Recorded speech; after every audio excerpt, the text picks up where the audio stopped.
Let's play a quick game. Imagine someone hands you a world map and says, "Hey, point to the United States." Now, unless you're being punked on reality TV, this should be a layup. The US is massive. It practically yells freedom from space, but not everyone nails it. Because apparently, brace yourself, a shocking number of Americans can't find America on a map of the world. Yes, their own country. The one with Disneyland, 300 million people, and more fast food chains than trees. You'd think they'd at least recognize Florida. It's shaped like a soggy gun. But no. And look, we're not here just to roast. Okay, fine, we are, but also to ask why. And how did this happen in a country with 800 military bases literally scattered all over the planet like sprinkles on a donut? The geography gap, it's real. It's bad. It's kind of funny. Let's talk numbers. In survey after survey, American adults have consistently flunked basic global geography. Like, impressively. We're talking point to Iraq. Is that in Mexico? Show us South Korea. South of what? Where is Africa? That's a country, right? One viral clip from the mid-2000s still haunts the internet. A Miss Teen USA contestant, God bless her, tried to explain why Americans couldn't find the US on a map. Her answer sounded like an AI trained only on reality shows. The whole nation cringed in 1080p. But behind the giggles was a deeper issue. This isn't just a her problem. It's a lot of people. Like statistically too many. And yes, we can laugh because it's hilarious. But also, maybe we're the punchline. Why don't Americans know where things are? Let's break it down. 1. Education? Under construction. U.S. schools often treat geography like that old globe in the corner of the classroom. Dusty, ignored, and mostly used for dodgeball. Thanks to standardized tests, memorizing rivers and capitals gets shoved aside. Students might graduate knowing the mitochondria is the powerhouse of the cell, but not knowing where Canada is. Hint.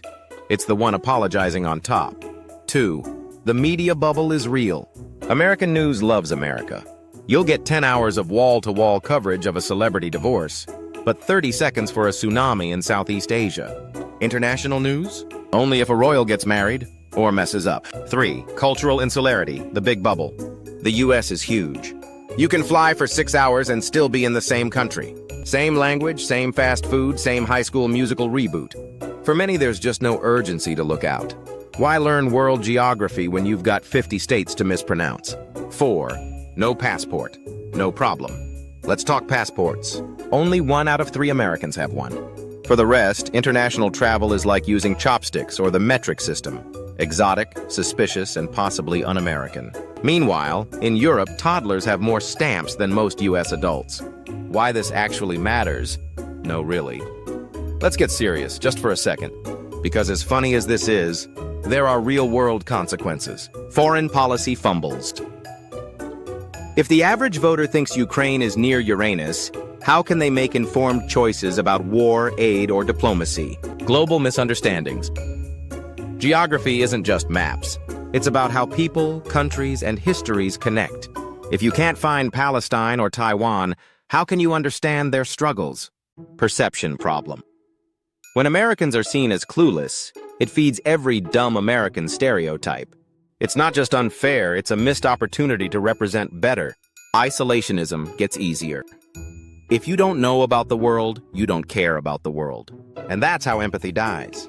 In darkness. And in ignorance. Sorry, I got dramatic, but you get the point. The flip side. Exceptionalism or excuse. Now, in all fairness, America has kind of been the center of its own cinematic universe for a while. It's the economic Hulk, the cultural Iron Man, the military Thor, the snack food Captain America. So maybe it makes sense that many Americans don't feel the need to look outwards. They've been taught the world revolves around them, literally. Textbooks used to put the US in the center of world maps. But guess what? That's not how the world works anymore. In an age of global pandemics, TikTok diplomacy, and international everything, knowing geography isn't optional. It's survival. Not knowing where places are? That's not just embarrassing, it's dangerous. Like trying to defuse a bomb labeled foreign policy without knowing which wire leads to Iran. Pin drop moment. So yeah, some Americans can't point to America. And yeah, most don't have passports. But the real issue isn't just about maps, it's about mindset. Because in 2025, being globally clueless isn't quirky. It's risky. And maybe, just maybe, it's time to put geography back on the syllabus, right next to algebra, TikTok etiquette, and how not to accidentally start a war. So do your part. Like, subscribe, and drop a pin in the comments below. Literally. Tell us where you're watching from. Bonus points if you can actually find it on a map.